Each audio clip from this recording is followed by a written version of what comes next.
unsuspecting passers-by, this may seem like the perfect picture of peace and tranquility in the beautiful leafy suburbs of Cambridge. But don't let looks deceive you, because in this innocent-looking flat behind me lurks a deadly assassin who's lying in wait and ready to strike.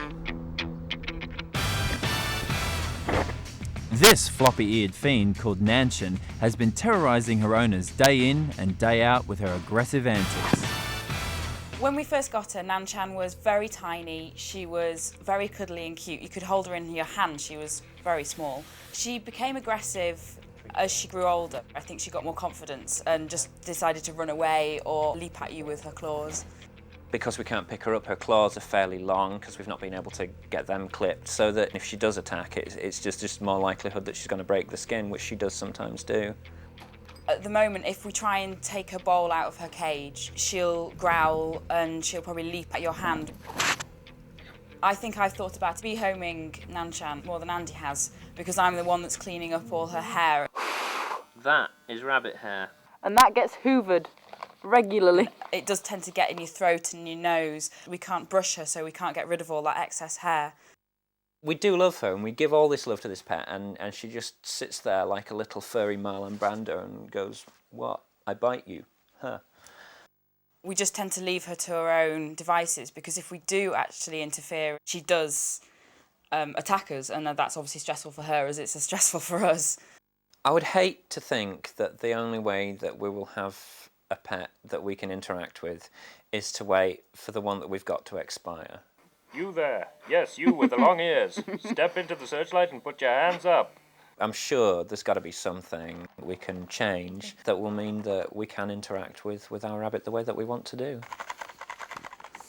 All right, looks like I need a bit of expert assistance. Let's go. Let me go into the lion's den.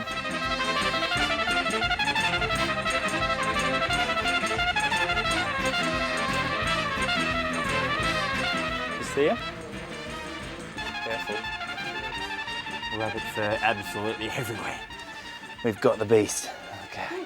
Okie dokie, wow. Dear me. Gee, you must be quite late for your vet's appointments if it takes you that long to catch her every time. So the reasons that she is so antisocial and so unhappy to be held is basically because she was ostracised as a youngster, as you mentioned, or rather her siblings didn't like her too much. And then obviously as she got to sort of sexual maturity, she was quite frustrated. You got a spade, which was the right thing to do, but you didn't actually address the behavioural problem. So you've pulled back thinking, oh, it's nice if I don't stress her out. But in fact, she's not assimilating with you, she's not assimilating with her environment. And so she's got more stressed and become more antisocial. So she lunges at your hand, not because of an innate meanness or because of a funny smell, but because it's quite startling. And the reason is because rabbits are actually far-sighted. They can see predators off at a distance, but they can't actually see very well close up. So you putting your hand quite near her is very startling. And then she subscribes to that, let's attack first and think about it later. It's not genetic, she's not mean, she doesn't hate you, she just needs a little bit of love and a little bit of consideration. First up was to trim down those talons, but even with a top-class pedicure, I was taking no chances. Well guys, you might not need to go to these extremes, but it's going to be a battlefield out there. Nancam's going to come at you again and again, and you've got to protect yourself. So I've got you these, chuck them on, and let's go and greet the beast. We've got all this protective gear on, basically so that you're going to be very confident in moving forward and interacting as much as you can with the rabbit. Protective gloves, you can get these are rose thorning gloves, you can get these from any hardware centre, and obviously the rubber boots there.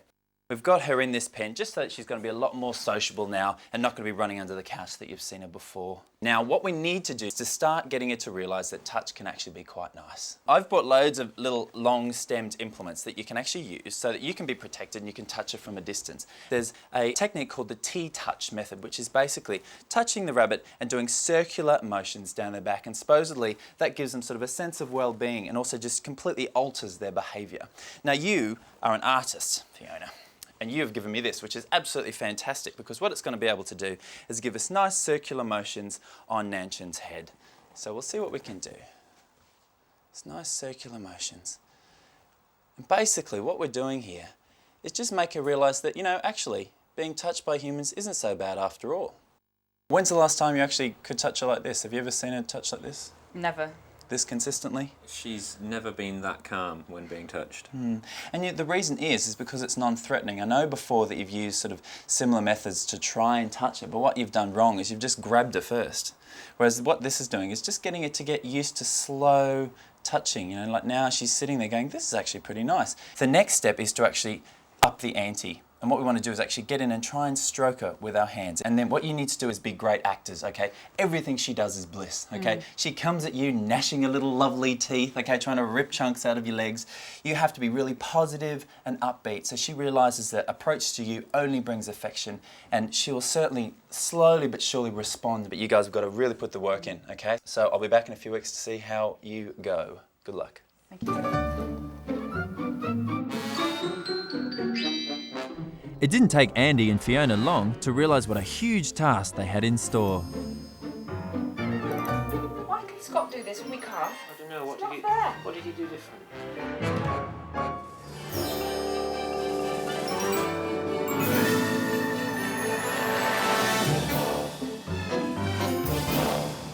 Well, it's been a long 6 weeks since I left Nancam in the capable and gloved hands of Fiona and Andy.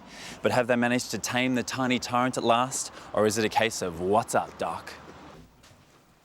Wow, this is looking very promising. How have things been going? It's definitely all steps in the right direction. Yeah. She's much quicker to submit now than she ever was before. She's kind of much less feisty. Great. Her own cage is still very much her domain, but that's to be expected. Yeah, I wouldn't want den, that's fine. I wouldn't want a giant hand sticking through into my bedroom either. Fair enough. And now you've not only got bare hands, but bare feet as well. Absolutely, yeah. Very courageous of you. She's not been attacking us, at all, really, in a good few weeks. So good to hear. Absolutely great, yeah. Great. I've even nuzzled her a few times. So, Really? yeah, she's not attacked or anything. I mean, it was hard work at the beginning. She kept on attacking the paintbrush and everything like that. But if you work at it, it's definitely. Well, these things are never easy. I think it always is a lot harder than people expect. But you've really come through with the goods.